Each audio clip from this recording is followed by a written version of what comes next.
الشيطان اللعين الرجيم. بسم الله الرحمن الرحيم.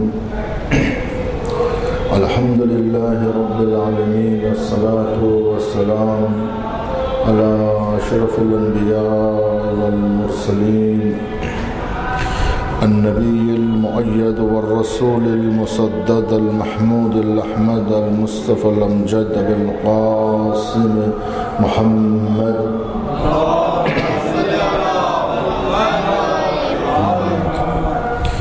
الصلاة والسلام على أسد الله الغالب، غالب على كل غالب، مطلوب على كل طالب، مولانا مولى الثقلين أبي الحسنين علي بن أبي طالب. اللهم صل على محمد وعلى محمد. أما بعد، فقد قال الله سبحانه وتعالى في كتابه المجيد وأصدق القائلين: بسم الله الرحمن الرحيم. ولقد أرسلنا رسلنا بالبينات وأنزلنا معهم الكتاب والميزان ليقوم الناس بالقسط.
اور سخاوت کرے، بخشش کرے. لیکن یہ ایک قانون ہمگانی نہیں ہے.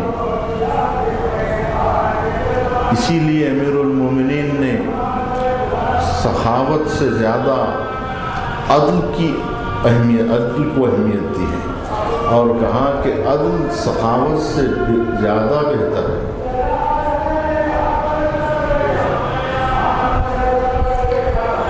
عدل کو امیر المومنین نے سب سے زیادہ اپنی زندگی میں اہمیت دی ہے،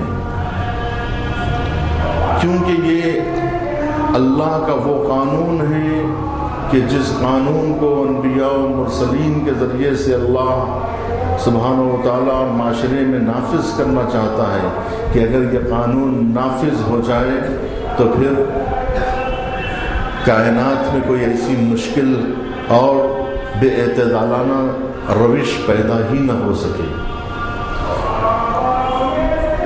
پورے کائنات میں یہ الہی قانون نافذ ہے۔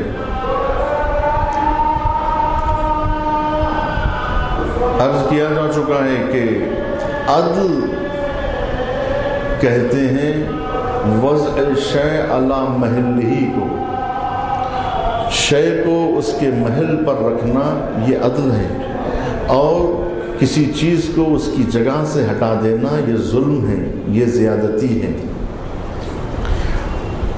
وضع الامور علی محلہ، امیر المومنین فرماتے ہیں العدل یضع الامور مواضعها، عدل اس کی جگہ پر، اس شے کو جس جگہ پر رکھنا ہے اس جگہ پر رکھنے کا نام عدل ہے۔ والجود یخرجها من جہتها، اور بخشش جو ہے اسے کہتے ہیں جو چیز اپنے دھارے سے ہٹ کر جس پر عمل کیا جاتا ہے، یعنی عمومی دھارا عدل ہے اور جود ایک عارض خاص ہے، ایک دھارے سے ہٹ کر ایک علیحدہ چیز ہے، کبھی کبھی پیش آنے والی چیز ہے۔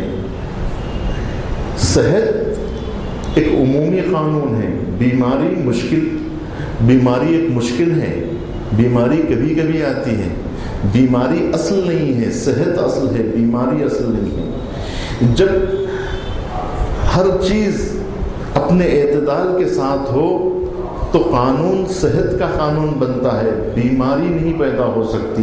بیماری اس وقت پیدا ہوتی ہے جب غذاؤں میں بے اعتدالی ہوتی ہے تو بیماری پیدا ہوتی ہے، یعنی جب توازن بگڑتا ہے تو بیماری پیدا ہوتی ہے، اور جب توازن برقرار رہتا ہے تو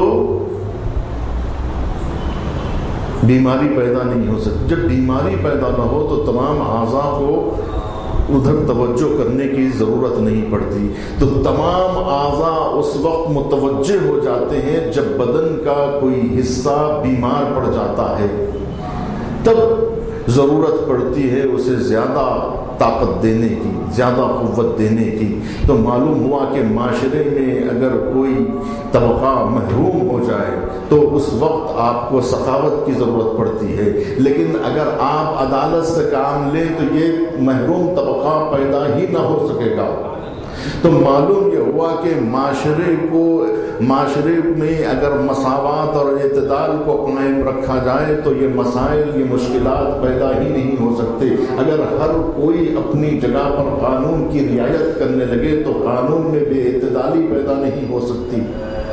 تو اب اس چیز کو، یعنی قانون کی رعایت، یہ سب سے اہم ترین فریضہ ہے جس کے اوپر عمل کرنا ہر ایک کے لیے ضروری ہے، اور یہ کوئی مشکل کام نہیں ہے۔ مشکل کام فطرت سے جو ہٹ کر کیا جاتا ہے وہ مشکل ہوتا ہے۔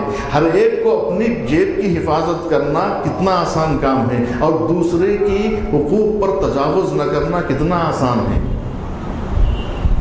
یہ آسان کام ہے۔ سخاوت مشکل ہے، بخشش مشکل ہے، لیکن عدل سے کام لینا سب کے لیے آسان کام ہے۔ تو اس لیے پروردگار چاہتا ہے کہ عدل کا قانون نافذ ہو معاشرے میں، اور اس کے لیے محل کی رعایت ضروری ہے، کیونکہ وضع شیء علی محلہ ہی ہے کہ اس شے کو اس کی جگہ پر رکھا جائے، جس شے کو جس جگہ پہ ہونا چاہیے وہ اس جگہ پر رہے۔ اگر اسے اس کی جگہ سے ہٹایا جاتا ہے تو یہ اس کے لیے ناانصافی ہے۔ وقت کی رعایت، محل کی رعایت، زمان کی رعایت، اسی رعایت کا نام، اسی توازن کا نام، یہ توازن بگڑنے نہ پائے، یہ نظام بگڑنے نہ پائے، نظام میں خلل واقع نہ ہو اور محل اپنی جگہ سے نہ ہٹے، تو معلوم یہ ہوا کہ استاد کی جگہ پر شاگرد کو بٹھا دینا یہ ظلم ہے۔ استاد کی جگہ پر استاد کا بیٹھنا عدل ہے، شاگرد کی جگہ پر شاگرد کا بیٹھنا عدل ہے۔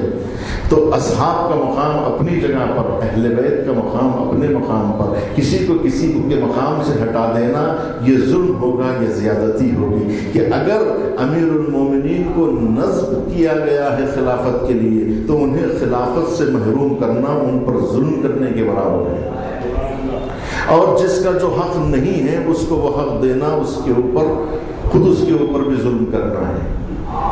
تو معلوم یہ ہوا کہ کسی چیز کو اس کی جگہ سے ہٹا دینا ظلم ہے،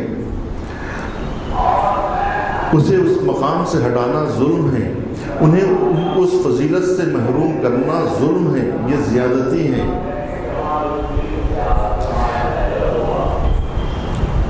اسی سے یہ معلوم ہوتا ہے کہ اسلام مساوات سے زیادہ عدل کا قائل ہے۔ اسلام دین مساوات نہیں ہے بلکہ دین عدل ہے۔ مساوات اس وقت جب وہ قانون عدل کے تحت آئے تو مساوات بعنوان عدل صحیح ہے، لیکن مساوات جہاں عدل پر حرف آ جائے وہاں وہ مساوات قابل قبول نہیں ہے۔ جہاں عدل پر حرف آ جائے، جہاں نظام عدل ڈگمگا جائے۔ مساوات بھی در حقیقت عدل کی ایک شاخ ہے۔ مثال کے طور پر نسلی برتری اسلام میں کوئی معیار نہیں رکھتا، لہذا مساوات ہے، نسلی مساوات ہے۔ کوئی نسل کسی نسل سے افضل نہیں ہے، کوئی قوم کسی قوم سے افضل نہیں ہے، کوئی خاندان کسی خاندان پر افضلیت نہیں رکھتا ہے، کوئی منطقہ کسی منطقے پہ فضیلت نہیں رکھتا ہے۔ یہ اس میں مساوات ہے۔ اب یہ چونکہ اس کے اندر کوئی برتری نہیں ہے لہذا برتری دینا خلاف عدل ہوگا۔ یہاں مساوات عدل ہے، خلاف مساوات غلط ہے۔ یہاں خلاف مساوات غلط ہے، کیوں؟ اس لیے کہ اس میں کوئی برتری نہیں ہے۔ اگر آپ برتری کے قائل ہو رہے ہیں تو اس کا مطلب یہ ہے کہ آپ ظلم کر رہے ہیں، عدالت سے کام نہیں لے رہے ہیں۔ مغرب والے مشرق والوں پر کوئی فوقیت نہیں رکھتے، رنگ و روپ کی کوئی فضیلت نہیں ہے، گورے کالوں پر فضیلت نہیں رکھتے ہیں۔ اگر واقعی گورے کالوں پر فضیلت رکھتے ہوتے اور ہم ان کا احترام گورے ہونے کی وجہ سے کرتے تو یہ عدل ہوتا، لیکن چونکہ گوروں کو کالوں پر کوئی فضیلت حاصل ہی نہیں ہے، اب چونکہ دونوں مساوی ہیں تو اب جب دونوں مساوی ہیں تو انہیں مساوی سمجھنا عدل ہے، اور ان کے درمیان میں عدم مساوات سے کام لینا خلاف عدل ہے۔ یہ خلاف عدل ہے۔ اسی طرح سے کوئی قوم کسی قوم پر برتریت نہیں رکھتی، کوئی فضیلت نہیں رکھتی ہے کہ مغرب کے رہنے والی نسلیں مشرق کی رہنے والی نسلوں پر، یعنی مغرب میں پیدا ہونے والا فرد مشرق میں پیدا ہونے والے فرد پر فضیلت نہیں رکھتا ہے، کوئی فضیلت انہیں حاصل نہیں ہے۔ لیکن اگر آپ فضیلت کے قائل ہوتے ہیں جبکہ فضیلت نہیں ہے اور آپ قائل ہوتے ہیں تو اس کا مطلب یہ ہے کہ آپ ظلم کر رہے ہیں، آپ عدالت سے کام نہیں لے رہے ہیں۔ آپ دیکھ رہے ہیں کہ اس وقت مغرب کے لوگ، امریکی نژاد جو انسان ہوتا ہے اس کو اور مشرق میں پیدا ہونے والے فرد کا حساب الگ الگ رکھا جاتا ہے۔ اگر ان کا کوئی فرد مرتا ہے تو اس کا جرمانہ الگ ہے، مشرق کی آدمی کا اگر قتل ہوتا ہے تو اس کا جرمانہ، اس کا قصاص الگ ہے۔ مغربی انسان کی فضیلت زیادہ ہے ان کے نزدیک، مشرقی انسانوں کی کوئی اہمیت نہیں ہے۔ اگر غلطی سے اگر مغرب کا کوئی فرد مرتا ہے تو پھر انہیں ان کے ملک کے قانون کے حساب سے اتنا پیسہ دینا پڑے گا کہ ان کے نزدیک ایک انسان کی قیمت اتنی ہے۔ مثال کے طور پہ ایک انسان کی قیمت اگر انہوں نے جو ہے غلطی سے کسی کو مار دیا ہے، اگر ان کے ہاتھ سے کوئی انسان غلطی سے مرتا ہے تو ان کے پاس ایک انسان کی قیمت مثال کے طور پر $2,500 ہے، $2.5 ہے۔ اب $2.5 ہے تو یہ $2.5 ان کے قانون کے حساب سے ایک آدمی کی جان کی قیمت ہے کہ وہ جب ہرجانہ دیتے ہیں تو اتنا دیتے ہیں۔ چنانچہ جب ایران کے ایئر بس پر انہوں نے اٹیک کیا تھا اور بعد میں انہوں نے قبول کر لیا کہ یہ ہم سے غلطی ہوئی تھی، تو انہیں ہرجانہ دینا پڑا ان کے قانون کے حساب سے۔ تو ان کے آدمی کی جو قیمت ہے وہ قیمت ایران نے مانگی تھی، تو ان کے ملک میں ان کی قیمت جو ہے وہ $2.5 بنتی ہے، تو ان کو جو ہے $2.5 دینا پڑے تھے۔ تو یعنی وہ لوگ اپنے ملک کے انسان کی قیمت الگ لگاتے ہیں، مشرق والوں کے خون کی قیمت الگ لگاتے ہیں، یہاں تک کہ ان کے کوکا کولا اور ان کے پیپسی کی قیمت جو ہے مشرق کے پٹرول سے زیادہ وہ لوگ لگاتے ہیں کہ ان کا جو ہے پانی اور ان کا سوڈا جو ہے یہاں کے پٹرول سے زیادہ قیمتی ہو جاتا ہے، کہ اگر آپ ایک ڈرم جو ہے وہ پٹرول خریدیں اور ایک ڈرم جو ہے وہ کوکا کولا پیپسی خریدیں تو پیپسی کی قیمت زیادہ ہو جاتی ہے، پٹرول کی قیمت کم ہو جاتی ہے۔ یہ اور بات ہے کہ پیپسی کے اوپر جو ہے ٹیکس نہیں مارا جاتا ہے اتنا جتنا پٹرول کے اوپر مارا جاتا ہے۔ ہمارا ملک پیپسی پر نہیں مارتا ہے ٹیکس جتنا ٹیکس پٹرول کے اوپر مارا جاتا ہے، یعنی ڈبل قیمت جو ہے ہمیں ہمارے ملک میں جو ہے جو پٹرول ملتا ہے اس کے اوپر جتنی قیمت میں خریدا جاتا ہے اتنی ہی قیمت کا ٹیکس بھی لگایا جاتا ہے، اور لگا کر اسے بلا وجہ مہنگا کیا جاتا ہے، جبکہ یہ لوگ جو خریدتے ہیں وہ پیپسی سے کم قیمت میں پٹرول خریدتے ہیں۔ اس کا مطلب یہ ہے کہ اپنی چیز مہنگی بکے گی، تمہاری چیز سستے میں خریدیں گے۔ اور مصر سے کہتے تھے کہ $8 میں پٹرول تم اسرائیل کو بیچنا، کہ مصر خود خریدے یا کہیں سے بھی لا کر دے، اپنے ملک سے نکالے یا کسی اور سے خریدے۔ بعض تو کہتے ہیں کہ مصر کے پاس اتنا پٹرول نہیں ہوتا تھا، وہ کہیں اور سے خریدتا تھا مہنگے میں، لیکن اسرائیل کو دیتا تھا کیونکہ اسرائیل اس کے بارڈر کے قریب ہے، تو اس کو دیتا تھا $8 میں۔ اب سوال یہ پیدا ہوتا ہے کہ اب پاکستان کو امریکہ کیوں مدد کرتا ہے، مصر کی مدد کیوں کرتا تھا؟ اسی لیے مدد کرتے ہیں کیونکہ وہ ان کی بات سنتے ہیں اور ان کے کہنے پر ان کی ملک کی اکنامی اتنی گر جاتی ہے کہ جس کی وجہ سے وہ فقیر ہو جاتے ہیں۔ جب ایک ملک $8 میں پٹرول بیچے گا تو فقیر ہوگا یا نہیں ہوگا؟ جب وہ فقیر ہو جاتے ہیں تو یہ مدد کرتے ہیں کہ تم فقیر ہو گئے ہماری وجہ سے، لہٰذا ہم جو ہے تو وہ جو کام ہوتا ہے وہ بغیر دکھا کے کرتے ہیں، اور یہ جو امداد دیتے ہیں، جو بھیک دیتے ہیں، وہ سب کی پوری دنیا کے سامنے دکھا کے دیتے ہیں۔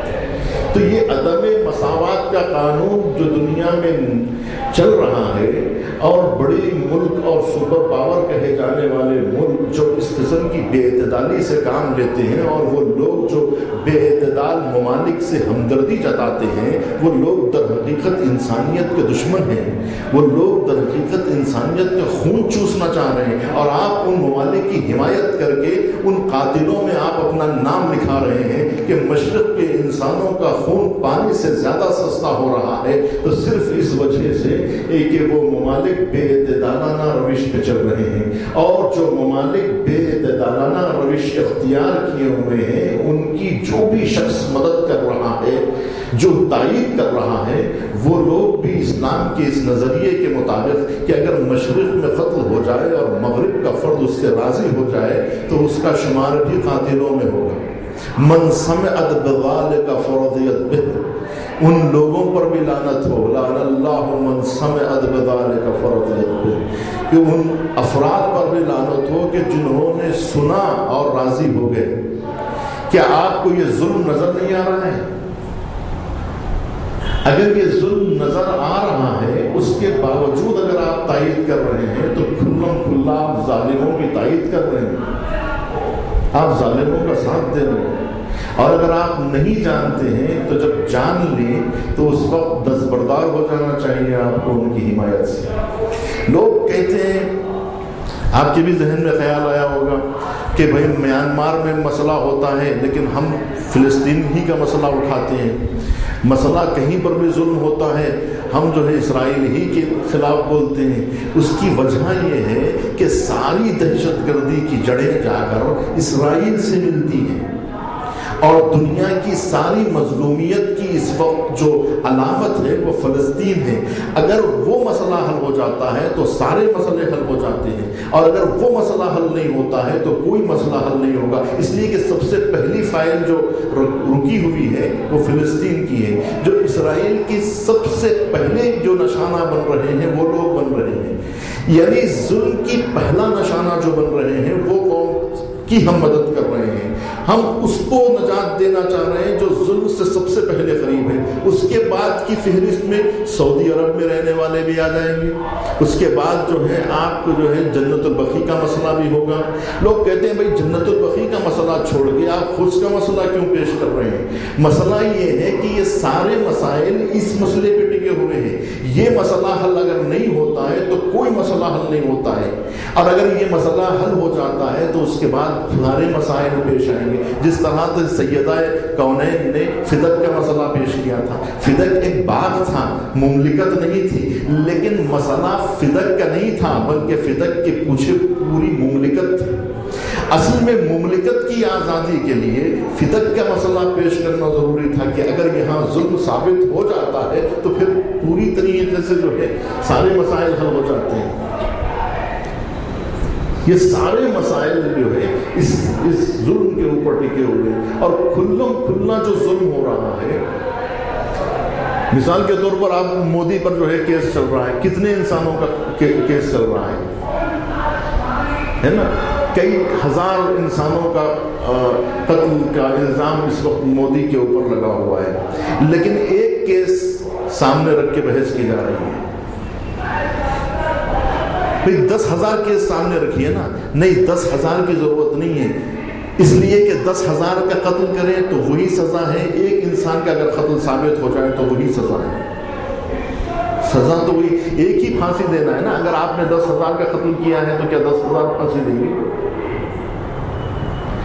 ایک قتل اگر ثابت ہو جائے تو پھانسی پہ چڑھے گا وہ شخص یا نہیں چڑھے گا؟ تو اس لیے ایک کیس سامنے رکھ کے بحث کی جائے، وہ اصل میں ایک کیس نہیں ہے۔ مثال کے طور پہ بیکری کا کیس چل رہا ہے، یا جو ہے احسان جعفری کا کیس چل رہا ہے، ایک کیس اگر ثابت ہو جائے تو کافی ہے۔ اس مسئلے کو ہمیں سمجھنے کی ضرورت ہے، مسائل کو سمجھنے کی ضرورت ہے کہ اصل مسئلہ کیا ہے، ظلم کی جڑوں کو پکڑنے کی ضرورت ہے، اور حقیقی سچے ظالموں کی شناخت کرنے کی ضرورت ہے۔ اگر وہ ظالم پکڑے جاتے ہیں اور ظلم ثابت ہو جاتا ہے تو اس کے بعد سارے مسئلے حل ہو سکتے ہیں، لیکن جب پہلے ظالم کے چہرے سے اگر آپ نقاب نہیں الٹیں گے تو کوئی مسئلہ حل نہیں ہو سکے گا۔ لہذا پہلا مسئلہ اس وقت قبلہ اول کا ہے۔ ہم پہلے قبلہ اول کی آزادی کا مسئلہ اٹھا رہے ہیں۔ ہم سب سے پہلے جو ہے فلسطین کا مسئلے پہ بحث کر رہے ہیں کہ اگر یہ فلسطین کا مسئلہ حل ہو جاتا ہے تو وہیں سے ظالم جو ہے وہ بے نقاب ہو کر اپنی ڈگی ڈال دے گا، اور اس طرح سے تتر بتر ہو جائے گا کہ انہیں اسرائیل ہی سے ہاتھ دھونا پڑے گا اگر ان کا ظلم ثابت ہو جائے گا۔ بہرحال یہ بے اعتدالانہ روش جو دنیا میں چل رہی ہے، جس کی وجہ سے ناانصافی کا جو بازار گرم ہے، جس کی وجہ سے ہزاروں انسانوں کا خون ہو رہا ہے، جس کی وجہ سے ہزاروں لوگ بے گھر ہو رہے ہیں، جس کی وجہ سے ہزاروں لوگ بھوک اور پیاس کا شکار ہو رہے ہیں، یہ صرف تقسیم میں بے اعتدالی اعتدالی کی وجہ سے ہو رہا ہے، عدالت کو نہ اپنانے کی وجہ سے ہو رہا ہے، بیت المال کی صحیح تقسیم نہ ہونے کی وجہ سے ہو رہا ہے۔ ورنہ اگر تقسیم برابر ہو جائے تو پھر آپ کو سخاوت کی ضرورت ہی پیش نہیں آئے گی۔ سخاوت اور ایثار کی اس وقت سب سے زیادہ ضرورت ہے، وہ اس لیے پڑ رہی ہے کیونکہ عدالت سے کام نہیں لیا جا رہا ہے، انصاف سے کام نہیں لیا جا رہا ہے۔ امیر المومنین نے اپنی زندگی میں اسی انصاف اور اسی قانون کی حفاظت کی ہے، اسی عمومی قانون کے تحفظ کے لیے آپ نے کارنامے انجام دیے ہیں۔ اس کے علاوہ آپ کی سخاوت زبان زد خاص و عام ہے، آپ کا ایثار زبان زد و خاص و عام ہے کہ آپ کی بخشش اپنی جگہ پر ہے، آپ کا ایثار اپنے مقام پر ہے کہ امیر المومنین عید کے قریب بازار جاتے ہیں اور دو لباس خریدتے ہیں، ایک قیمتی لباس خریدتے ہیں اور ایک ہلکا لباس خریدتے ہیں۔ دیکھنے والا دکاندار یہی سمجھ رہا تھا کہ جو قیمتی لباس آپ نے خریدا ہے وہ خود آپ پہنیں گے، اور جو لباس آپ نے کھدر کا خریدا ہے، جو لباس آپ نے کم قیمت کا خریدا ہے، وہ یقیناً آپ اپنے غلام کو دے دیں گے۔ دیکھنے والے یہی سمجھ رہے تھے، دکاندار یہی سمجھ رہا تھا، لیکن امیر المومنین نے وہ جو دو لباس خریدے، ایک اس میں بہت قیمتی تھا اور دوسرا ہلکا تھا جو کم قیمت تھا۔ امیر المومنین نے کم قیمت کا لباس اپنے لیے منتخب کر لیا اور جو قیمتی لباس تھا وہ اپنے غلام کے حوالے کر دیا۔ تو غلام کہتا ہے آقا یہ لباس آپ کے، اس لیے کہ وہ بھی یہی سمجھ رہا تھا جب امام خرید رہے تھے کہ یہ اپنے لیے خرید رہے ہوں گے اور یہ سستا لباس میرے لیے خرید رہے ہوں گے، لیکن امیر المومنین نے اپنے لیے اس ہلکے لباس کا انتخاب کر لیا اور وہ قیمتی لباس اپنے غلام کے حوالے کر دیا۔ تو غلام نے کہا آقا کہ یہ قیمتی لباس آپ کیوں میرے حوالے کر رہے ہیں؟ تو آپ نے ارشاد فرمایا کہ تم جوان ہو، تمہیں یہ لباس زیادہ زیب دیتا ہے، میری عمر اب ڈھل چکی ہے، میرے لیے یہ زیب دیتا ہے، لہذا میں اس کا انتخاب کر لیتا ہوں اور قیمتی لباس تم پہننا۔ یہ ہے امیر المومنین کی زندگی اور یہ ہے امیر المومنین کا طرز عمل۔ صلوات پڑھیں محمد۔ اس طرح کی مثال تاریخ عالم میں، تاریخ بشریت میں کون پیش کر سکتا ہے؟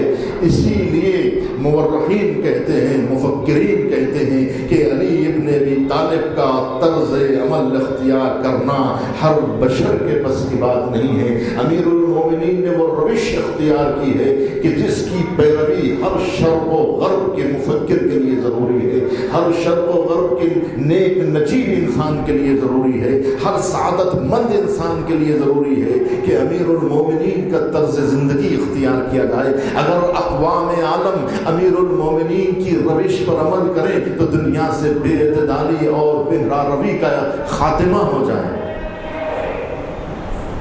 اگر دنیا اس روش کو، سوال یہ پیدا ہوتا ہے کہ امیر المومنین کے نام لینے والوں نے بھی ان کے کردار کو قابل عمل نہیں سمجھا، بلکہ اس کی طرف بے اعتنائی سے کام لیا اور کہا کہ علی کا نام لینا کافی ہے، ان کی زندگی ہمارے لیے قابل عمل نہیں ہے۔ یا اسے بہتر سمجھ کے چھوڑ دیا یا اسے نیچا سمجھ کے چھوڑ دیا، چھوڑا تو دونوں نے۔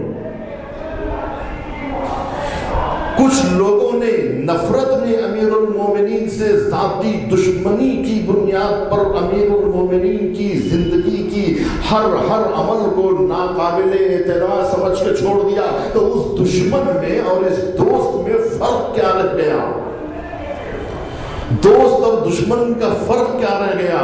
جبکہ دوست یہ کہہ رہا ہے، محبت کرنے والا یہ کہہ رہا ہے کہ امیر المومنین کی زندگی قابل عمل نہیں ہے، اس لیے قابل عمل نہیں ہے کہ وہ اتنی بلند ہے کہ ہم اس پر عمل نہیں کر سکتے، اور دشمنوں نے اس لیے چھوڑ دیا کہ یہ زندگی کوئی زندگی ہے جس پر عمل کیا جائے۔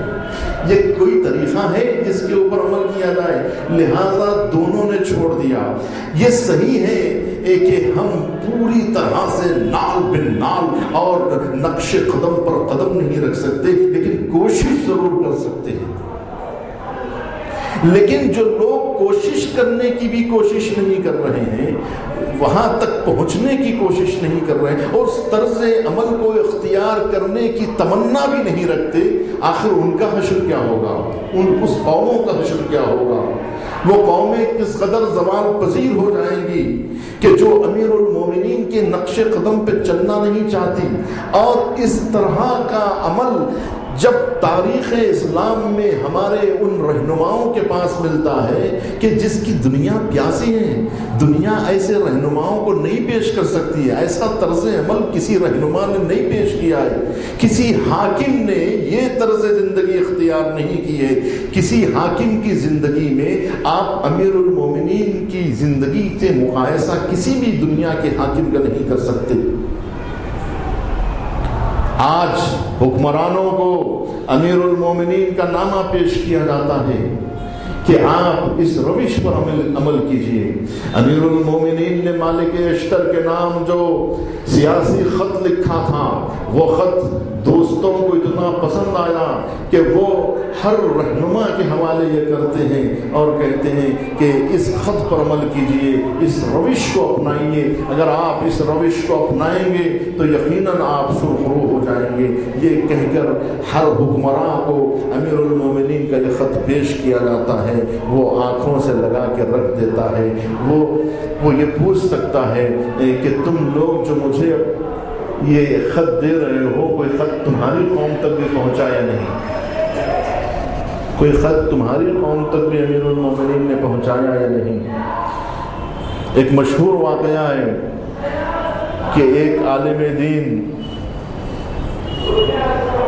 کسی حکمراں کے پاس گئے، اور یہ واقعہ جو میں پیش کر رہا ہوں یہ تاریخ میں ہے، اور دوسری جو باتیں ہیں وہ تو بہت عمومی ہیں۔ یعنی امیر المومنین کا یہ سیاسی خط حکمرانوں کے نام دینا اتنا عمومی ہے کہ ہندوستان کا کوئی صدر جمہوریہ ایسا نہیں گزرا جس کو شیعوں نے امیر المومنین کا یہ خط حوالے نہ کیا ہو۔ جب کوئی شیعہ لیڈر ملتا ہے تو تحفے میں یہ امیر المومنین کا خط ضرور پہنچاتا ہے۔ چنانچہ اندرا گاندھی کو یہ خط دیا گیا، اور اس طرح کے بڑے بڑے حکمرانوں کو یہ خط پہنچایا گیا ہے۔ چنانچہ جب وہ عالم دین اس حکمراں کو، اس بادشاہ کو وہ خط حوالے کرنے کے لیے گئے تو اس بادشاہ نے کہا ابھی بیٹھ جاؤ۔ کہا میں کچھ چیز آپ کو تحفے میں دینا چاہ رہا ہوں۔ وہ سمجھ گیا تھا، اس نے کہا کہ ابھی بیٹھ جاؤ، ابھی وقت نہیں ہے۔ جب دربار آہستہ آہستہ خالی ہونے لگا، جب وزراء جانے لگے، جب سپاہی جانے لگے، اور جب اس کے بعد پاسبان جانے لگے، پاسدار جانے لگے، سب کے سب جب چلے گئے، وزراء چلے گئے، منسٹر چلے گئے، جب سب چلے گئے اور دربار پوری طرح سے خالی ہو گیا اور کوئی موجود نہیں تھا، تو اس نے قریب بلا کے کہا اب بتائیے آپ کو کون سا تحفہ ہے جو آپ مجھے دینا چاہ رہے تھے؟ تو انہوں نے وہ تحفہ اٹھا کر ان کے حوالے کیا۔ تو بادشاہ سلامت نے پڑھا، اور پڑھنے کے بعد اسے رکھ دیا، اور رکھنے کے بعد ایک ہی سوال کیا، کہا کہ کیا جو باتیں امیر المومنین نے اس خط میں پیش کی ہیں، جس روش کا انہوں نے تذکرہ کیا ہے، جس طرز عمل کا انہوں نے تذکرہ کیا ہے، جو نصیحتیں انہوں نے حکمرانوں کو کی ہے، جو نصیحتیں انہوں نے گورنر کو کی ہیں، جو حکومتیں اور جو طرز انہوں نے بتایا ہے جہاں بانی اور حکمرانی کا، کیا اس پر خود امیر المومنین نے عمل کیا تھا یا نہیں کیا تھا؟ سوال یہ پیدا ہوتا ہے کہ مالک اشتر کے نام لکھا جانے والا خط، کیا اس کے اوپر امیر المومنین نے خود عمل کیا تھا یا نہیں کیا تھا؟ تو کہا کہ کیوں نہ وہ کریں گے، کیوں وہ عمل نہیں کریں گے؟ اس لیے کہ اللہ کے نزدیک یہ بہت بات مغضوب ہے، اللہ کے نزدیک یہ بات ناپسندیدہ ہے کہ تم وہ بات کہو جو خود نہ کرتے ہو۔ اللہ سبحانہ و تعالیٰ نے بہت سارے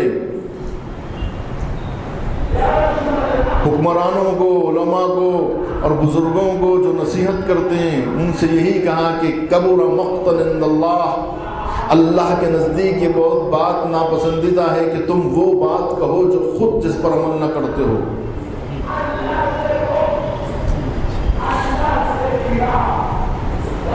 ایک خاتون امیر المومنین رسول اکرم کی خدمت میں آ کر کہتی ہے کہ یا رسول اللہ میرے بچے کو نصیحت کیجیے کہ یہ کھجور نہ کھائے۔ رسول اللہ نے فرمایا کل آؤ۔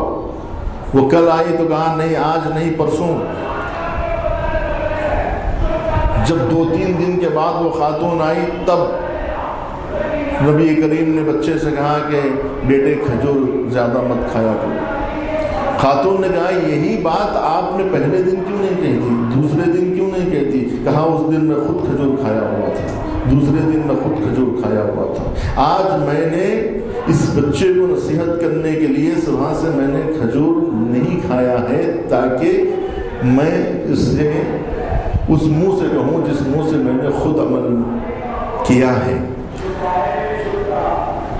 لوگ کہتے ہیں کہ خون بہائیے، سر کٹا دیجئے، لیکن خود نہیں بہاتے۔ جو خود نہیں بہاتے وہ دوسروں کو کہنے کے حق کیا رکھتے ہیں جس پر وہ خود عمل نہیں کرتے؟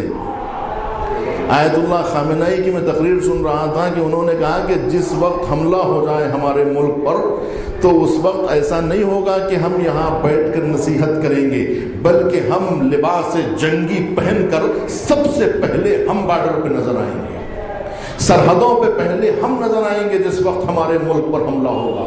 ایسا نہیں کہ دوسرے حکمرانوں کی طرح ہم یہاں بیٹھ کر فوج کو حکم دیں کہ تم جا کے لڑو، ہم یہاں بیٹھے رہتے ہیں، بلکہ سب سے پہلے لباس جنگی پہن کے ہم جائیں گے۔ اگر یہ بات ہمارے خطباء سمجھ لیے ہوتے، ہمارے ذاکرین اس بات کو سمجھ لیے ہوتے تو وہ عوام کو اس وقت تک حکم نہ دیتے جب تک کہ اس پر خود عمل نہ کر لیتے۔ یہی وجہ ہے کہ ان کی بات میں اثر نہیں ہو رہا ہے، کیونکہ وہ خود اپنے لیے الگ قانون ہے، دوسروں کے لیے الگ قانون ہے۔ اپنے لیے قانون الگ ہے، دوسروں کے لیے۔ اپنے بچے محفوظ رہیں گے، قوم کے بچے ذبح ہوں گے، کٹیں گے قوم کی اولادیں، لیکن ہماری اولاد نہیں کٹے گی۔ ہم خون نہیں بہائیں گے، تم خود بہانا، ہم خون نہیں بہائیں گے۔ یہ روش کب تک چلے گی؟ یہ سوال ہی نہیں پیدا ہوتا کہ امیر المومنین نے مالک اشتر کو حکم دیا ہو اور خود عمل نہ کیا ہو۔ کہا علی نے اس پر عمل کیا تھا یا نہیں کیا تھا؟ کہا عمل کیا تھا۔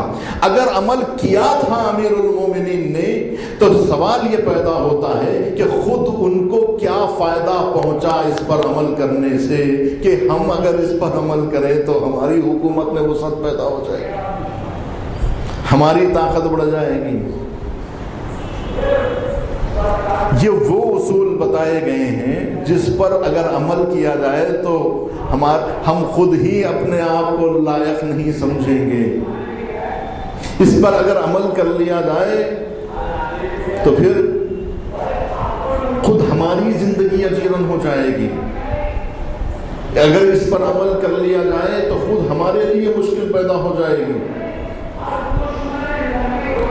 امیر المومنین کا وہ قانون تھا جس میں خود ان کے لیے مشکل تھی۔ دنیا کا کون سا ایسا حاکم ہوگا جو اپنے کو غلام کے برابر سمجھے؟ صدر جمہوریہ کی تنخواہ کتنی ہے اس وقت بتائیے؟ اب حکومت ہند نے کہا ہے کہ صدر جمہوریہ کی تنخواہ بڑھا کر 1.5 لاکھ روپیہ کر دی گئی ہے۔ حاکم کی تنخواہ 1.5 لاکھ روپیہ، مزدور کی تنخواہ کتنی؟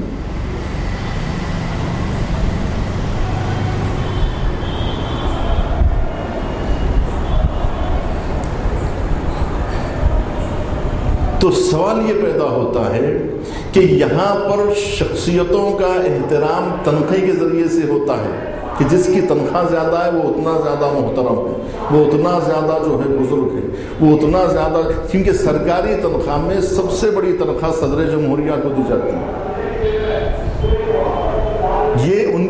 اعزاز ہے کہ اس سے بڑی تنخواہ ملک میں سرکاری تنخواہ نہیں ہے۔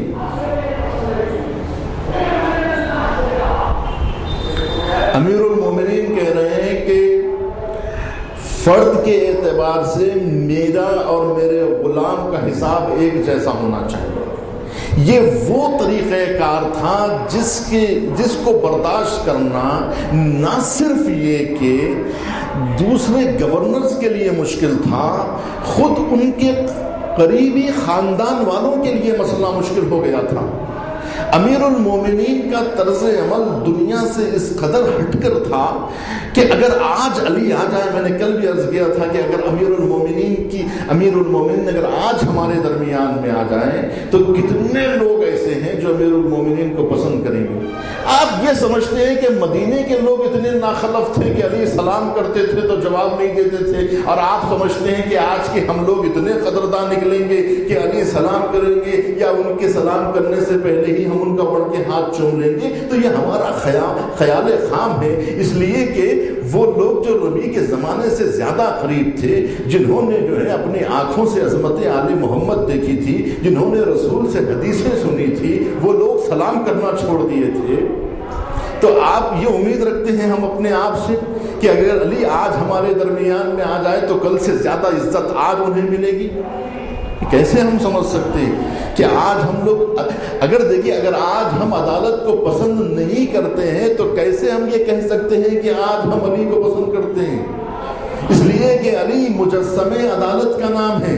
اگر ہمیں عام عدالت پسند نہیں ہے تو علی جیسی عدالت کیسے پسند آئے گی؟ اگر علی ابن ابی طالب کی عدالت کی رمق کسی شخص کے پاس پیدا ہو جائے، اسے آزما کے دیکھ لیجئے کہ اس کو دنیا مانتی ہے یا نہیں مانتی ہے، تو پتہ چل جائے گا کہ خود امیر المومنین آ جائیں تو کیا ہوگا۔ کوئی ان کا غلام بنائیے، ایک شخص کو امیر المومنین کا غلام بنائیے، اس لیے کہ اس وقت غلام ملنا بھی بہت مشکل ہے۔ اس وقت سب کہتے ہیں غلامان علی، غلامان امیر، اس وقت ایک غلام بننا بہت مشکل ہے۔ کسی شخص کو غلام بنائیے اور اسے یہ سارے طریقے سکھائیے، اس کے بعد اس شخص کو معاشرے کے حوالے کریے کہ تمہیں بس تھوڑا سا امیر المومنین کی زندگی کی بس تھوڑی سی رمق پیش کرنا ہے، عدالت کا بس پوری عدالت نہیں کرنا ہے، بس عدالت کی ایک رمق پیش کرنا ہے، کل عدالت نہیں۔ دیکھیں کہ اس شخص کو لوگ پسند کرتے ہیں یا نہیں پسند کرتے۔ جب غلام پسند نہیں آ رہا ہے تو آقا کیا پسند آئے گا؟ جب دنیا غلام کو برداشت نہیں کر سکتی تو آقا کو کیسے برداشت کرے گی؟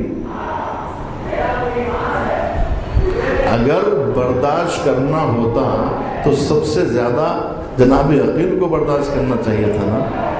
جناب عقیل کے لیے جب مشکل پیدا ہوئی، یعنی امیر المومنین کی جب تصویر خلافت پر آنے کے بعد دنیا نے دیکھی، وہ تصویر بالکل علیحدہ تھی۔ لوگ نہیں جانتے تھے کہ علی کون ہے، لوگ نہیں پہچانتے تھے کہ علی کون ہے، اس لیے کہ امیر المومنین کو اپنی زندگی بتانے کی، اپنا طرز عمل دکھانے کی فرصت ہی نہیں ملی۔ حاکم بننے کے بعد میں لوگوں نے امیر المومنین کو پہچانا کہ آخر علی کیسے ہیں۔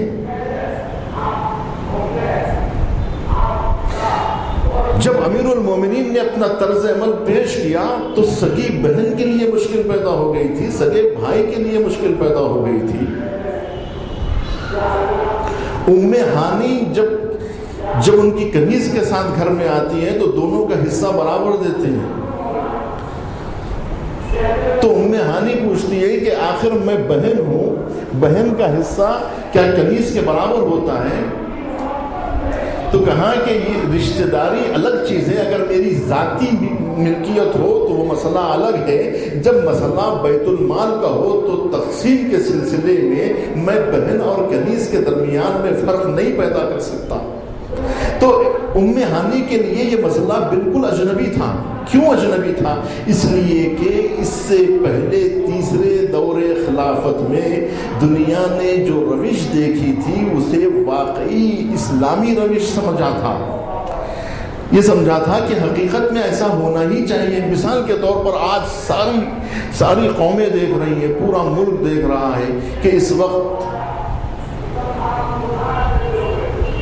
کچھ لوگوں کو حکومت زیادہ ان کے احترام کے قائل ہے، انہیں بہت زیادہ بیت المال سے جو ہے پیسہ دیا جاتا ہے، اور جو رائل فیملی ہوتی ہے اس کا حساب و کتاب بالکل الگ ہوتا ہے۔ تو یہ سمجھتے ہیں کہ ایسا ہونا ہی چاہیے، یہ تو ہونا ہی چاہیے۔ بادشاہ کا بیٹا اور محل میں نہ رہے یہ ممکن ہی نہیں ہے، اور اس کے لیے یہ سہولتیں نہ ملے یہ ممکن ہی نہیں ہے، اس لیے کہ جن کے پاس خزانہ ہے، جن کے پاس پوری مملکت کی دولت ہے، جو حاکمان وقت ہیں، ان کے خاندان کا حساب و کتاب علیحدہ ہونا چاہیے، اور وہ ہونا عدالت کے خلاف نہیں ہے، یہ ساری رعایا کے ذہن میں بیٹھا ہوا ہے، اور اسے کوئی بھی خلاف قانون نہیں سمجھتا۔ مثال کے طور پر جناب عثمان غنی نے جو دولت تقسیم کی تھی، آج کا کوئی بھی فرد یہ نہیں کہتا کہ یہ روش غلط روش تھی، ہر شخص یہ کہتا ہے کہ یہ بالکل صحیح روش تھی، اس لیے کہ داماد کا حق ہے یا نہیں ہے، بیٹیوں کا حق ہے یا نہیں ہے، اس خاندان والوں کا حق ہے یا نہیں ہے۔ اگر انہیں وہ حق دیا جا رہا ہے تو کیا غلط ہو رہا ہے؟ کیا غلط ہو رہا ہے؟ آج مصر میں حسنی مبارک تھے تو حسنی مبارک کے دامادوں کا کیا وہی حساب ہو رہا تھا جو اس وقت عام لوگوں میں ہوتا ہے؟ ان کے جتنے خاندان والے ہیں ان سب کا حساب کتاب کیا عام انسانوں کے جیسا ہوتا ہے؟ ہرگز نہیں ہوتا۔ ان کا حساب و کتاب بالکل علیحدہ ہے۔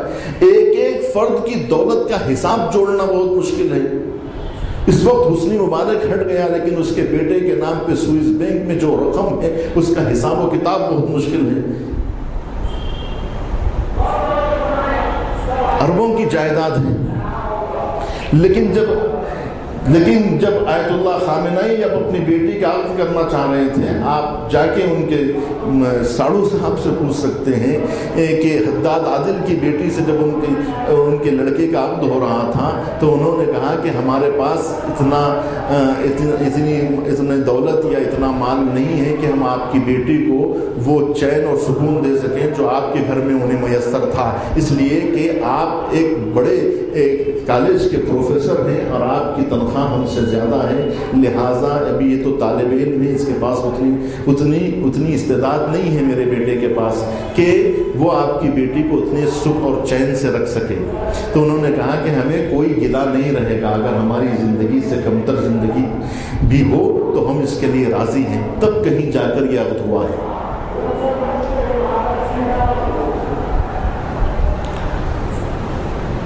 ابھی آپ جا کر آیت اللہ خامنہئی کا مکان دیکھ سکتے ہیں، ابھی جا کر آپ امام خمینی کا گھر دیکھ سکتے ہیں، جس گھر میں 8 سال امام خمینی نے زندگی گزاری تھی۔ دنیا جہاں کے حکمرانوں کے لیے ایک مثال ہے، لیکن یہ صرف ایک غلام کی مثال ہے۔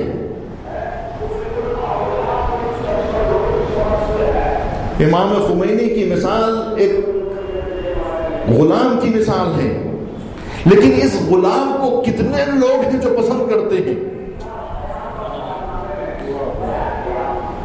کیا وہ حکمراں پسند کریں گے؟ کیا وہ قومیں پسند کریں گی جو اس روش اور اس مزاج کی حامل نہیں ہے؟ ایسا حکمراں کبھی تاریخ نے دیکھا ہے؟ موجودہ معاصرین کی تاریخ میں ایسا کوئی حکمراں کا گھر ہو تو بتائیے۔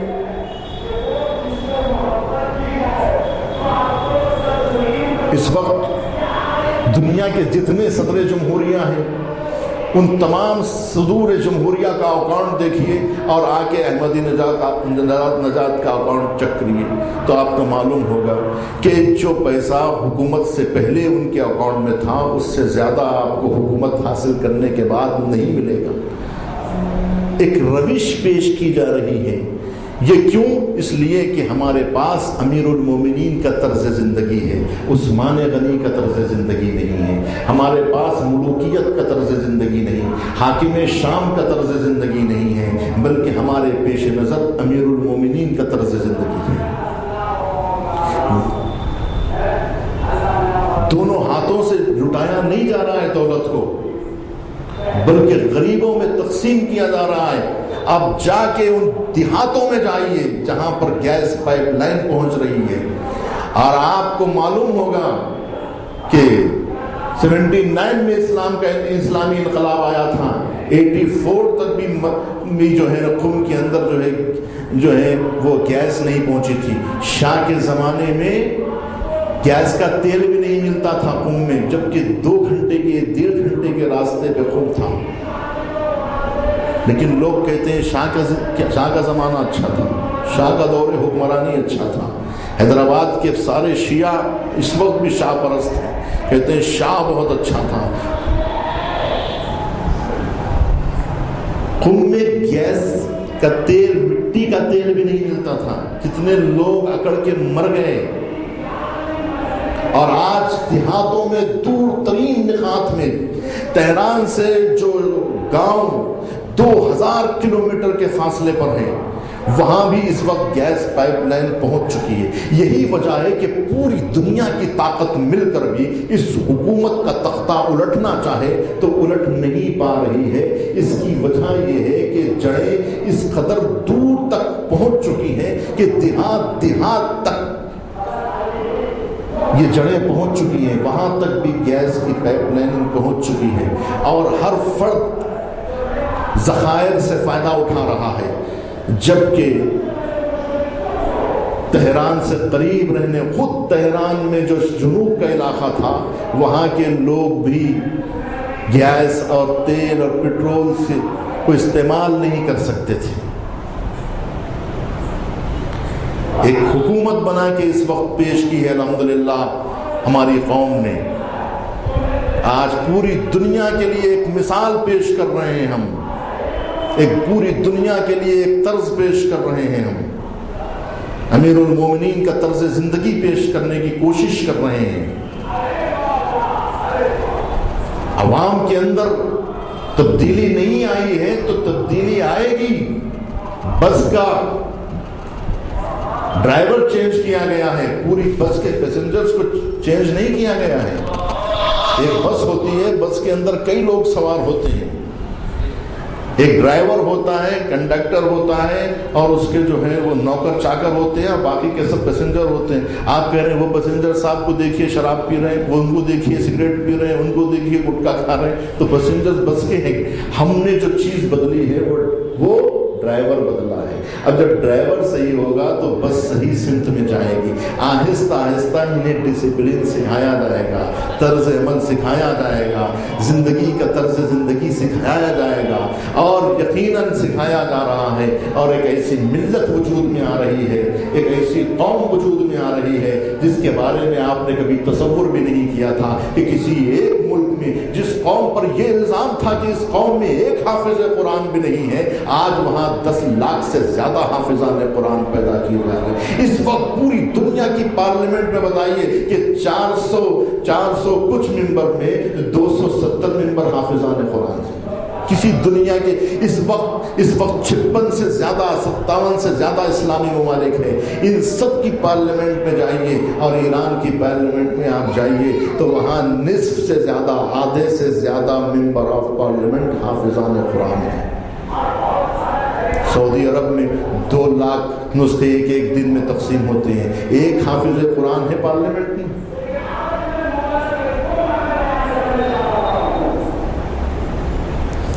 آج موجودہ بے اعتدالی کی دنیا میں، آج کے اس بے راروی کی دنیا میں، آج نامساواتی دنیا میں، آج بے راروی کی دنیا میں مساوات، عدالت کا سبق دنیا کو کون پڑھا رہا ہے؟ وہی پڑھا رہا ہے کہ جس نے امیر المومنین سے یہ سبق سیکھا ہے، جس نے عدالت کا سبق علی سے سیکھا ہے۔ دنیا میں ایک ہی قوم ہے کہ جو امیر المومنین کی طرز زندگی کو اپنا سکتی ہے اور اپنا کے پوری دنیا میں عدالت اور انصاف کی ایک مثال پیش کر سکتی ہے، وہ ہماری قوم ہے۔ عزیزان گرامی، ہمیں فخر ہونا چاہیے، ہمیں افتخار ہونا چاہیے، ہمیں اس وقت فخر کرنا چاہیے کہ ہم نے پوری دنیا میں عدالت و انصاف کا ایسا نظام قائم کر کے دنیا کے سامنے پیش کیا ہے جس کی مثال دنیا نہیں پیش کر سکتی ہے، دنیا کی تاریخ نہیں پیش کر سکتی ہے، معاصرین نہیں پیش کر سکتی ہے۔ اس وقت دنیا میں جتنی حکومتیں چل رہی ہیں ان ساری حکومتوں کو ایک طرف رکھیے اور پھر یہ طرز زندگی دیکھیے تو آپ کو معلوم ہوگا، اس وقت آپ کو اندازہ ہوگا۔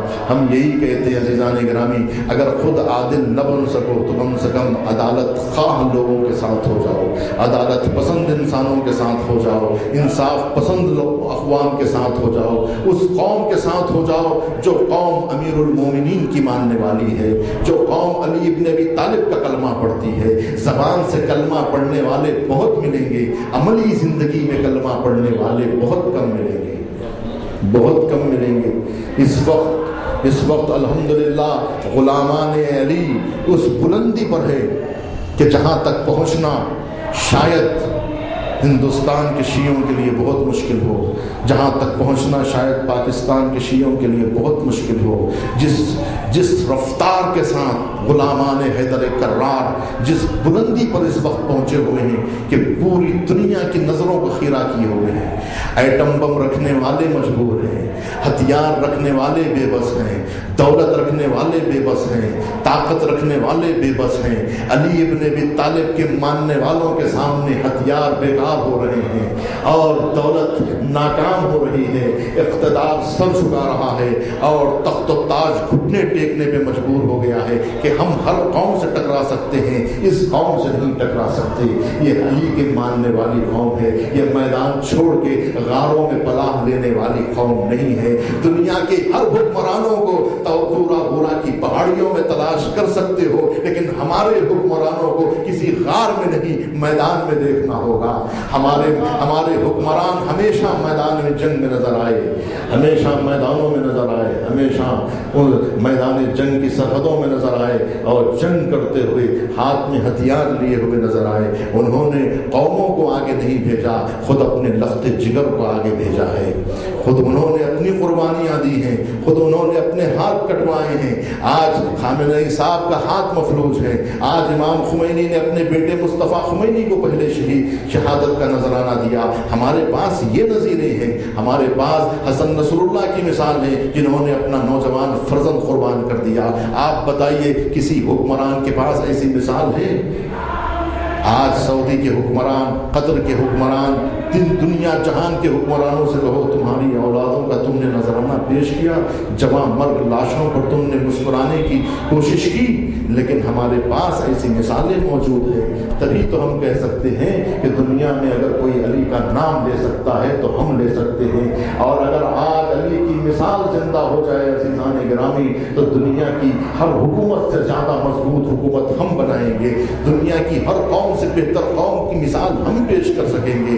یہی بات ہے کہ اگر علی ابن ابی طالب کا طرز زندگی کو اگر ہم اپنا لیں، جو امیر المومنین نے جو روش اپنائی تھی وہ روش کو اگر امیر المومنین اپنا لیں تو پھر دنیا میں اس کے بہتر مثال کوئی نہیں پیش کر سکتا ہے۔ بس عزیزان گرامی، امیر المومنین نے جو طرز زندگی اختیار کیا، جس کی میں مثال آپ کو 2 دن میں دیتا رہا ہوں کہ قاتل کے ساتھ جو امیر المومنین نے طرز عمل اختیار کیا ہے، ایسا طرز عمل تاریخ کے کسی بھی حکمراں کے سامنے آپ پیش دیکھیے۔ دعوے کرنا اور بات ہے، یہ زمانہ دلیل پیش کرنے کا ہے، دعویٰ پیش کرنے کا نہیں ہے کہ ہم دعویٰ کریں۔ ہم دعویٰ کرنا آسان ہے، دلیل پیش کرنا مشکل ہے۔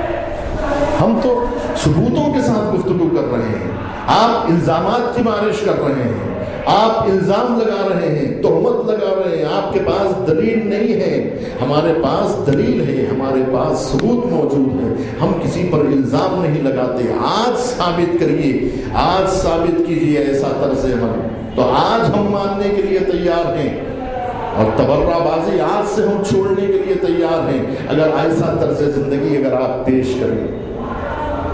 کیا کسی اسلامی حکمران نے اپنے قاتل کے ساتھ ایسا سلوک کیا ہو تو بتاؤ، ایک تحریر بتا دو، ایک قول بتا دو کہ کسی اسلامی حکمران نے اپنے قاتل کے ساتھ یہ روش اپنایا تھا جو امیر المومنین نے اپنایا ہے۔ انصاف کا نام لینے والے بہت ملیں گے۔ قیدیوں کے ساتھ اس وقت کیا سلوک کیا جا رہا ہے، جا کے قید خانوں میں دیکھیے۔ ابھی قید خانے ابھی الزام ثابت نہیں ہوا ہے تو کھانا پانی بند ہو جاتا ہے اس کا۔ امیر المومنین کو دیکھیے، کہتے ہیں کہ یہ میرا ملزم ہے، یہ میرا قیدی ہے، تو جو سرکار کی غذا ہونا چاہیے وہی قیدی کی غذا ہونا چاہیے، وہ قیدی کی غذا ہونا چاہیے۔ جو لوگ ایران میں قیدی رہے ہیں ان سے جا کے پوچھئے کہ انہیں کون سی غذا ملا کرتی تھی۔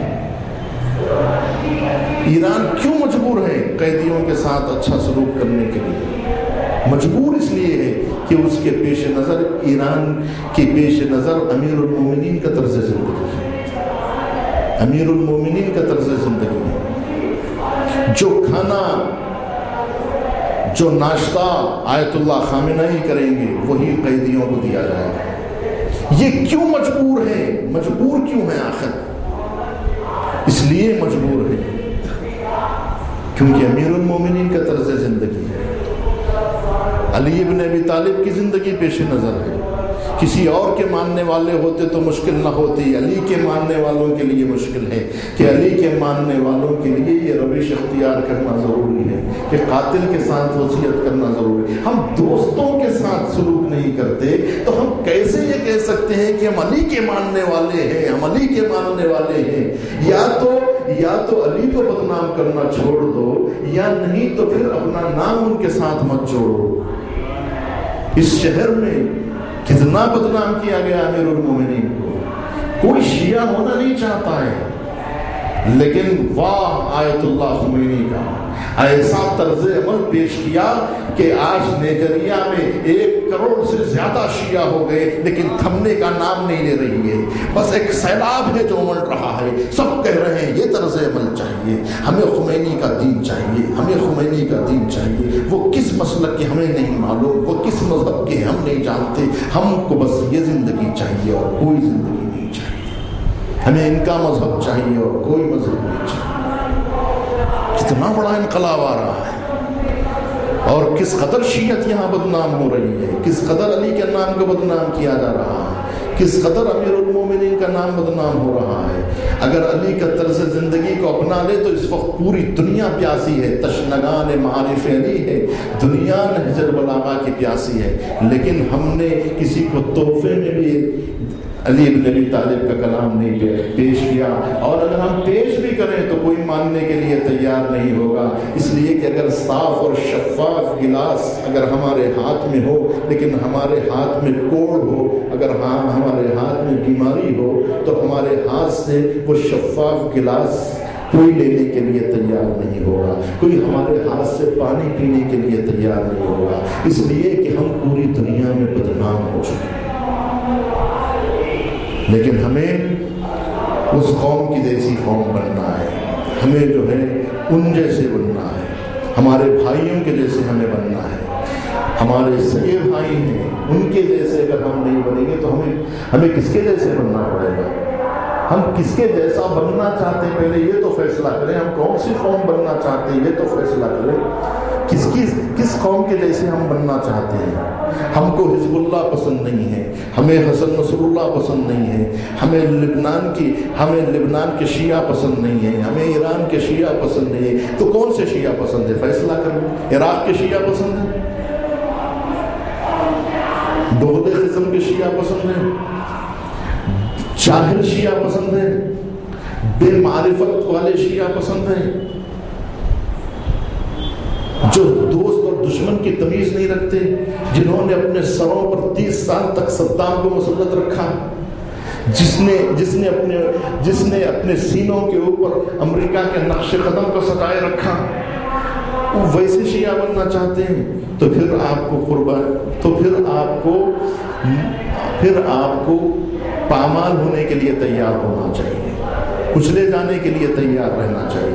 عراق کے جیسے شیعہ بنیں گے تو کچلے جائیں گے، صدیوں تک کچلے جائیں گے۔ اس کے باوجود اس کے بعد بھی کوئی گارنٹی نہیں ہے کہ پھر کبھی امن و سکون برپا ہوگا۔ لہو پیا ہے تو ابلے کی آگ بھی ایک دن، عراق کی یہ زمین ہے اسے قرار کہاں، حیات جذبہ بیدار کی تلاش میں ہے، یہ خاک پھر کسی مختار کی تلاش میں ہے، یہ خاک خون مانگ رہی ہے، وہ خود اپنی روش بدلنے پہ مجبور ہے۔ اگر عراقی نہیں سدھریں گے تو پھر ان کا حشر وہی ہوگا جو ان کی پہلی والی قوموں کا ہوا تھا، انہیں اپنی روش بدلنا ہوگی۔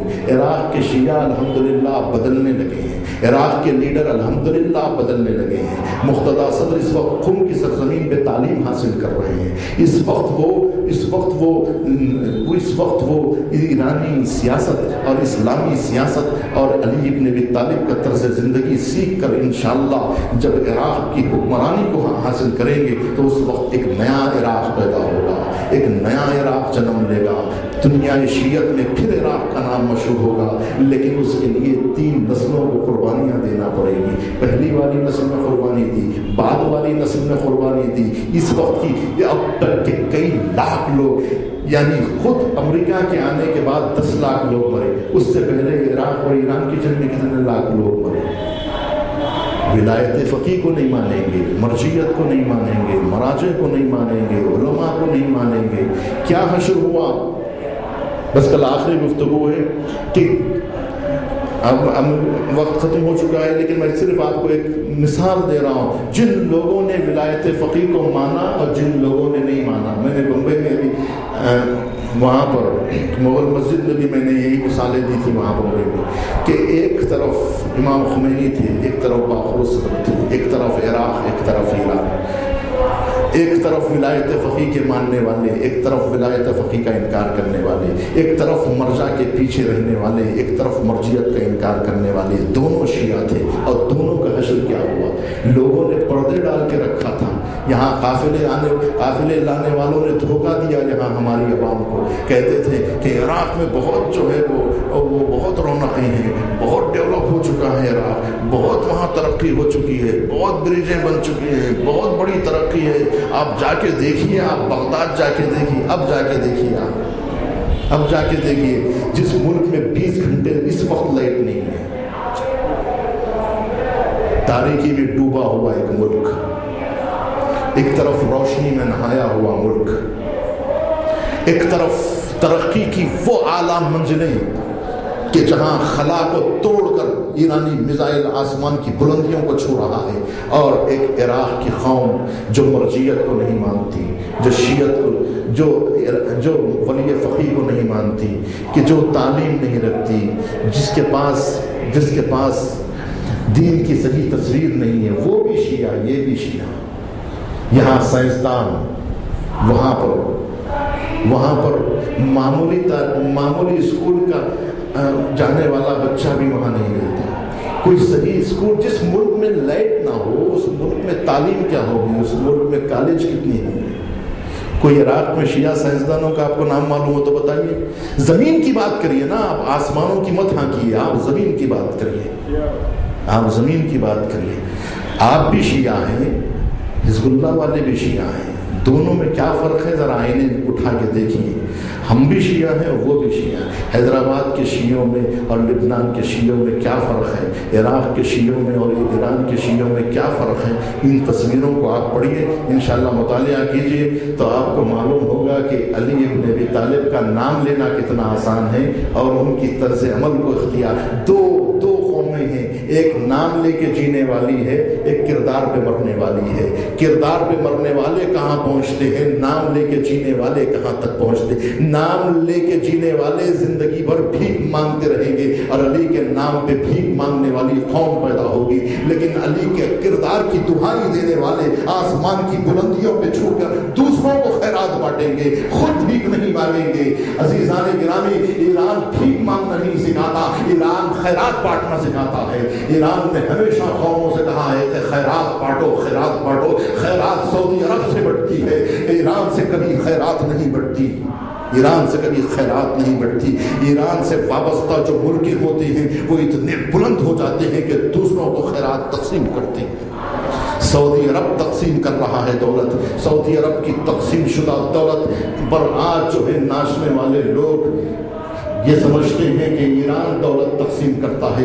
ایران لوگوں کو بھیک منگا نہیں بناتا، ایران اپنے پیروں پر ایسا مضبوط کھڑا کر دیتا ہے کہ قومیں دوسروں کو بھیک دیتی ہے۔ آج حزب اللہ کسی سے مدد نہیں مانگتا ہے، حزب اللہ دوسروں کو مدد دینے کا لائق ہو چکا ہے۔ ایران یہ چاہتا ہے، ایران کبھی یہ نہیں چاہتا، ایران کے طرز حکمرانی یہ نہیں کہتا کہ قوموں کو اپنا غلام بنا کے رکھو۔ عراق کی قوموں سے یہ نہیں کہا کہ تم ہمارے سامنے بھیک مانگو، بلکہ عراق کے شیعوں سے کہا تم اپنے پیروں پہ کھڑے ہونے کا سبق سیکھو، ہماری طرح بنو، ہماری طرح کی روش اختیار کرو۔ آج امریکہ یہی تو کہہ رہا ہے، ایران کا طرز مت اختیار کرو ورنہ ہم تمہیں تباہ کر دیں گے۔ کیوں؟ کیا کیا ایران نے؟ کہا کہ ترکی جیسا طرز عمل اختیار کرو، اس لیے کہ اسلام کا نام لو اور جو ہے حجاب نکال کے پھینک دو، پردہ نکال کے پھینک دو اور یہ روش اختیار کرو۔ یہ ایسے مسلمان بنو جیسے افغانستان میں بن رہے ہیں۔ بس عزیزان گرامی، یہ ایام ہمیں سوچنے والے ایام ہیں۔ عبادت کیا ہے ان ایام کی؟ سوچیے، غور کیجیے، فکر کیجیے، سمجھیے، حالات کا جائزہ لیجیے اور امیر المومنین کے عمل پر ایمان لائیے۔ ضرورت اس بات کی ہے کہ امیر المومنین کو قوم ایمان لائیں، اس طرز عمل کو اختیار کریں اور علی بن ابی طالب کو ماننے کی کوشش کریں، علی کا کلمہ پڑھنے کی کوشش کریں۔ اور یہ کلمہ زبانی کلمہ نہیں، میں یہ کہتا ہوں عزیزان گرامی کہ حیدرآباد کے شیعوں نے علی ولی اللہ کا کلمہ پڑھنا بھلا دیا ہے، علی کا نام لینا بھول گئے ہیں، علی کا کلمہ نہیں پڑھ رہے ہیں۔ اگر علی کا کلمہ پڑھ لیے ہوتے، یقینی معنوں میں دل سے کلمہ پڑھ لیے ہوتے تو آج کہاں ہوتے؟ آج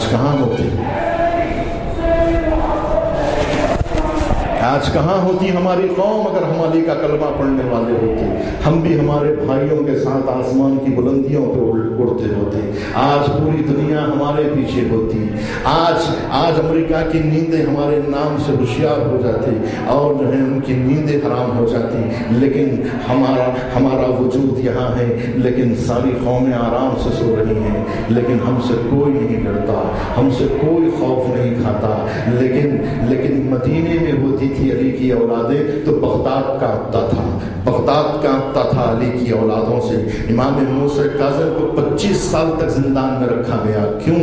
اس لیے کہ اولاد علی ہے، علی کی اولاد ہے، علی جب تک زندہ رہیں گے ظلم نہیں ہو سکتا ہے، اور ظلم کے اوپر کوئی حکمران ظلم نہیں کر سکتا ہے اگر علی زندہ رہے، علی کی اولاد زندہ رہے گی تو ملک میں ظلم ختم ہو جائے گا۔ اگر شیعہ ہندوستان میں رہے تو ہندوستان ظلم نہیں کر سکتا ہے، کسی بے گناہ کو گرفتار نہیں کیا جا سکتا ہے، کسی بے گناہ کا خون نہیں بہایا جا سکتا ہے۔ کسی شہر میں اگر شیعہ رہے تو کافی ہے۔ اگر ایک شخص اگر علی کا کلمہ پڑھ لے عزیزان گرامی، پورا ملک کانپنے لگے گا، پورا ملک دہل جائے گا۔ ایک شخص اگر علی کا کلمہ پڑھ لے، لوگ تلاش کر کے سادات کو قتل کرتے تھے، لوگ تلاش کر کے علی کی اولادوں کا قتل کیا کرتے تھے، تب کہیں شاید منہ چھپا کے لوگ ادھر بھاگ گئے، وہ کونے کچروں میں چھپ گئے، لیکن جو اولادیں میدانوں میں رہی ہیں علی کی اولادیں، انہوں نے قربانیاں دی ہیں، سادات کے خون سے جو ہے وہ کھیتیاں لہلہائی ہیں، سادات نے قربانیاں دی ہیں، اولاد فاطمہ کا قتل ہوا ہے، 1-2 سادات نہیں قتل ہوئے ہیں، لاکھوں کی تعداد میں سادات کیوں قتل ہوئے؟ ایک علی والا ہو جاتا تو حکومت دہل جاتی تھی۔ آج حسن نصر اللہ کا نام لیتے ہیں تو حکومت کاٹنے لگتی ہے۔ ایک حکومت نہیں، ساری دنیا کی حکومتیں کاٹتی ہیں۔ ایک نام کافی ہے، ایک علی والا کافی ہے پوری دنیا کے لیے۔ اتنی مجلسیں ہو رہی ہیں، کسی کی مجلس اوباما نے نہیں سنی 10 محرم کے دن، ایک ہی مجلس سنی، وہ حسن نصر اللہ کی تھی۔ پھر یہ اتنے ذاکرین کیا کر رہے ہیں، اتنے خطبہ کیا کر رہے ہیں؟ یہ وہ ہے، دیکھیے مداح بہت پیدا ہوں گے، پھول پہننے والے، تختے دار پہ مدح علی کرنے والے نہیں ملیں گے، علی کے نام پہ کھانے والے بہت ملیں گے، لیکن علی کے نام پر جان دینے والے، سر کٹانے والے نہیں ملیں گے، علی کے نام پہ خون دینے والے نہیں ملیں گے۔ عزیزان گرامی، علی کی اولادوں نے اتنا خون دیا ہے، اتنا خون دیا ہے، زمین خون چوستے چوستے تھک گئی، لیکن خون بہتے بہتے نہیں رکا۔ کتنا خون چاہیے، کتنا خون چاہیے؟ ایک خون جو ہے وہ ہاتھ کاٹ کے نہیں دیا ہے اولاد علی نے، گردنیں کٹا کے دیا ہے۔ 6 ماہ کے بچے نے گلے پہ تیر کھایا ہے، ہم نے گردنیں کٹائی ہیں۔ خون اس طرح سے اسلام کو دیا ہے کہ اسلام سیراب ہو گیا ہے، اسلام سیراب ہو گیا ہے، دین کی کھیتی لہلہائی ہے، اس طرح سے خون دیا ہے۔ خون دینے میں ہم نے کبھی کنجوسی نہیں کی ہے۔ علی والے خون جب دیتے ہیں تو رک کے نہیں دیتے، خون جب دیتے ہیں تو بخالت سے کام نہیں لیتے، جو چیز فراوانی سے دیتے ہیں وہ خون ہے۔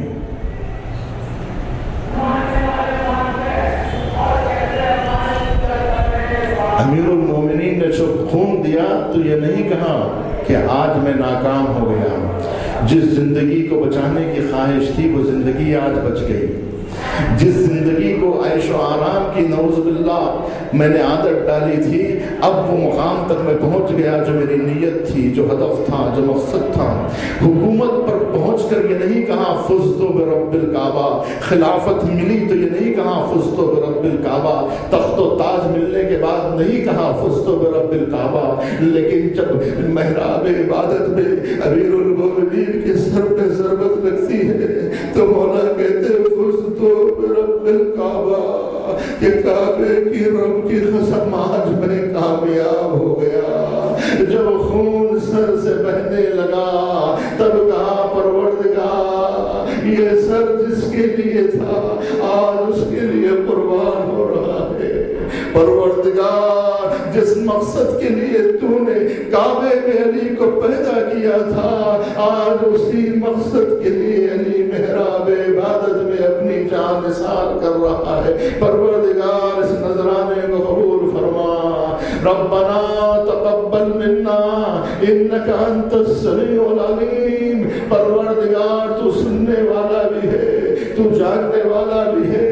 پروردگار ہماری اس خدمت کو قبول فرما، پروردگار ہمارے اس قربانی کو قبول فرما، پروردگار ہمارے اس نذرانے کو قبول فرما۔ جب اپنی جان دی تب کہا پروردگار آج میں کامیاب ہو گیا۔ کبھی کامیابی کا اعلان نہیں فرمایا، تخت و تاج ملا کامیابی کا اعلان نہیں کیا، لشکر آیا کامیابی کا اعلان نہیں کیا، دولت آئی کامیابی کا اعلان نہیں کیا، لیکن جب سر پروردگار کی بارگاہ میں جھکا اور جب سر پروردگار کے حوالے ہوا تو آواز آئی فزت برب الکعبہ، اور فضاؤں میں آواز گونجنے لگی لتحجبت واللہ ارکان الہدی، لتحجبت واللہ ارکان الہدی، کہ آج ارکان ہدایت منہدم ہو گئے۔ جس طرح سے کربلا کے میدان میں حاطب غیبی کی آواز گونجی تھی قد قتل الحسین بکربلا وقد ذبح الحسین بکربلا۔ یا اللہ یا اللہ رحمن یا رحمن یا رحیم۔ پروردگارہ ذکر قلیل کو قبول فرما، مریضوں کو شفا یاب فرما، حج و زیارات کے مشتاقین کو بار بار مشرف فرما، مسلمانوں کی جان و مال و عزت و آبرو کی حفاظت فرما، پرچم اسلام و مسلمین کو سرفراز فرما، دشمنان اسلام دشمنان دین بالخصوص امریکہ و اسرائیل کو ذلیل و خوار فرما۔ پروردگارہ ان کے ناپاک قدموں کو مقدس سرزمین سے دور فرما، جنت البقیع کی تعمیر فرما، آل سعود اور آل خلیفہ کو نیست و نابود فرما۔ پروردگارہ بحرین کے شیعوں کی نصرت فرما، لبنان کے دیالوں کی نصرت فرما۔ پروردگار میانمار میں قتل ہونے والے مظلوموں کا تحفظ فرما، پروردگار مسلمانوں کا تحفظ فرما، پروردگار مسلمانوں کی جان و مال و عزت و آبرو کی حفاظت فرما۔ امام اجل اللہ تعالی فرجہ الشریف کے ظہور میں تعجیل فرما۔